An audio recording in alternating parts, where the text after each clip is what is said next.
Bharatiya Janata party OBC और SC community के बारे में जो नरेटिव लास्ट इलेक्शंस में अपोजिशन ने प्रस्तुत किया, आपकी पार्टी उसकी वजह से दबाव महसूस करती है और आप ये मानते हैं कि ओबीसी और एससी समुदायों का प्रभाव उत्तर प्रदेश की राजनीति में बढ़ा है?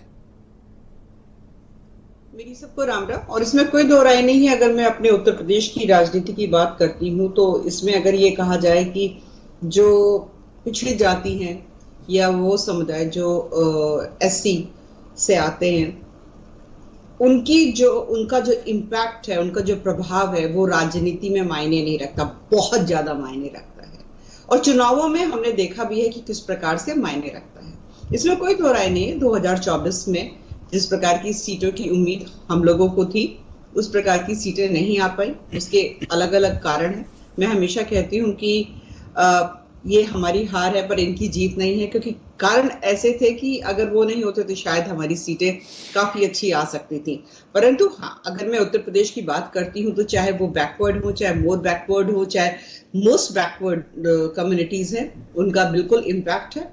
और जब तक वो उनकी इंक्लूसिव पॉलिटिक्स कोई भी राजनीतिक दल नहीं करेगा तो राजनीति में कामयाब नहीं हो सकता, सत्ता में नहीं आ सकता।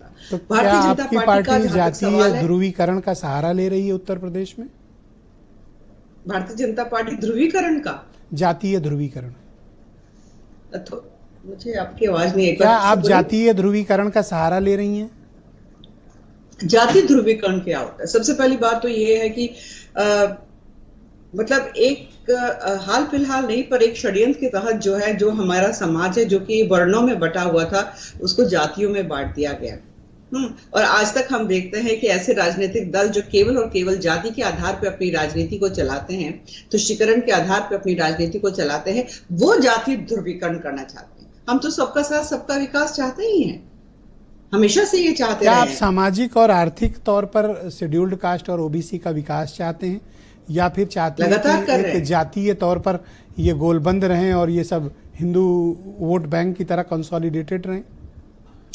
देखिए, ऐसा है, दो अलग चीजें, ठीक है ना। जब मैं अपने सनातनी हिंदुओं की बात करती हूँ तो वो व्यक्ति किसी भी जाति से आ रहा है, वो हिंदू है, वो सनातनी है, वो हमारा अपना है, ठीक है। जातियों में कौन बांट रहा है, जातियों की बात कौन कर रहा है, आप देख लीजिए, ऊंची ऊंची आवाज में कौन कर रहा है। इंक्लूसिव पॉलिटिक्स होनी चाहिए, वो भारतीय जनता पार्टी करती है। सबका साथ सबका विकास, सबका प्रयास चाहिए ना हमको, और वही हम काम कर रहे हैं। बताइए कहाँ भेदभाव? तो क्या आप अपनी पार्टी का अध्यक्ष अब तक घोषित क्यों नहीं कर रही? इतने लंबे समय से क्यों टल रहा है?